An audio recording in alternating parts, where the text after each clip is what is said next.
Welcome back to Open Line tonight. My guest is Andy Spears with Tennessee Citizen Action. We're talking about minimum wage and efforts in Tennessee to raise that minimum wage.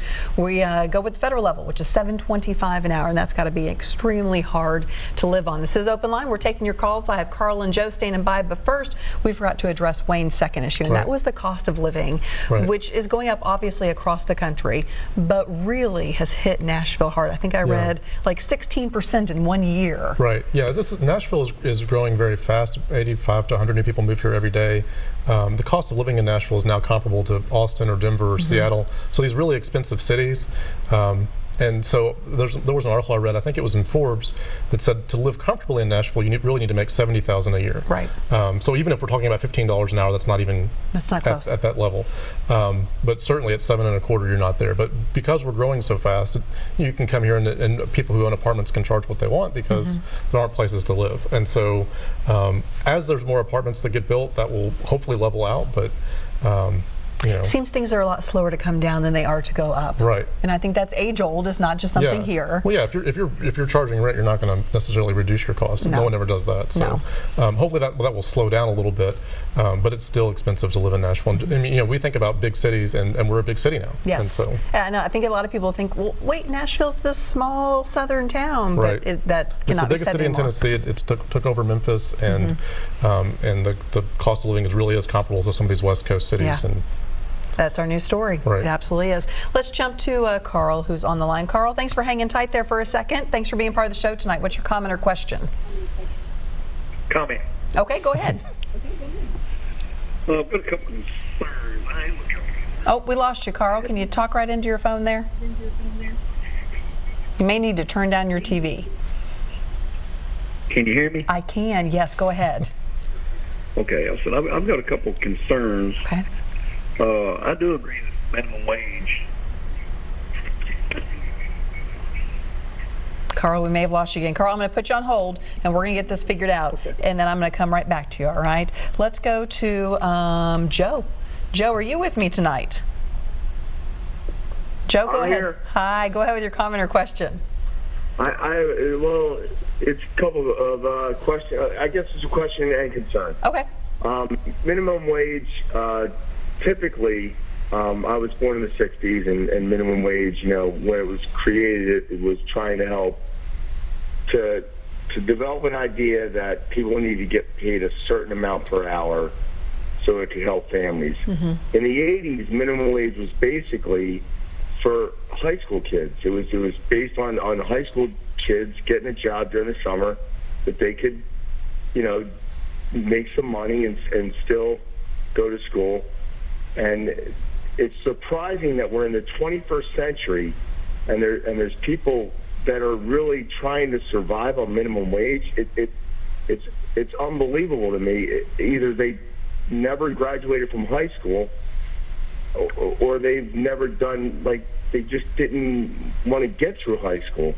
Minimum wage isn't designed to support families. It's not. That's not the way it is now. So I'd like to hear your guest comments on that. I believe in raising the minimum wage, but I just think we need to understand that when you raise it, also high school kids are going to be making this money. Okay, I think that's a fair thing, and I think that two callers have said this, and kind of can't get past that point of minimum wage is not for the career worker. It's what it was not meant for. But yet you said in Tennessee, we have the highest rate of minimum wage workers. So this means people in their 20s, 30s, 40s, 50s, 60s who are working at this level. Yeah, absolutely. We have a lot of people in the state, whether they graduated from high school. One of the callers pointed out people graduate from college and earn minimum wage.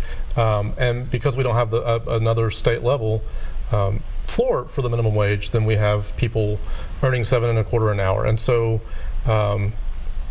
we talked about this. $30,000 a year, which is what $15 an hour would pay, is still not enough to live in Nashville. It is a minimum wage. If my daughter, who's 13, soon starts working, $15 an hour, it would be great for her to work 10 or 15 hours a week. That's money that she can use to pay for, everything costs more than it did 25 years ago when I was in high school. And I was making $8 an hour then, and you're making $7.25, and that's just, it doesn't make any sense. No. So we've got to do something better. I think $15 is a fair entry level wage. You could, with two income earners at $15 an hour support a family. even in Nashville. It would be tough, but you Sure, could do it it. would be tight. But at 7.25, you just can't. It's just impossible. And I guess for the people who are saying, well, high schoolers shouldn't make $15 an hour, maybe they should. I mean, it's a new day and age, right? Yeah, absolutely. I mean, everything costs more than it did. You know, buying a car, paying for insurance. Sure. Filling it up with gas. Right. Gas is expensive. All these things cost money. And $15 an hour, again, high school kids usually aren't working 40 hours a week because they're going to school. Yeah. So. Okay. Let's jump to Ray. He's on the line as well. Hi, Ray. Thanks for being with us tonight. Yeah, minimum wage, the problem with it, inflation is the worst thing that can happen to us. And if they get prices back down where they're equal, it would be a lot better to lower the prices, because what you're going to do when you raise minimum wage, people are going to quit hiring people because they can't afford it, especially small businesses. It's going to put your small business people out of business because they can't hire the people. It's going to cause your services to be less. When you go in a grocery store, you're going to have less people in there to help you. And then another thing you're going to do with it is you're going to cause it, it's good for people to make money, but the credit is where you're running the economy and stuff. You're teaching children in school, when they come out of school, to borrow money, build your credit. And that's one of the worst things they could do to it, because when people get deep in debt, I don't care how much money you make, if you're deep enough in debt, you can't dig your way out. It's real hard. You have to have reasonable wages. I agree. But the inflation will destroy America. It has destroyed other countries, and you're creating inflation when you do that.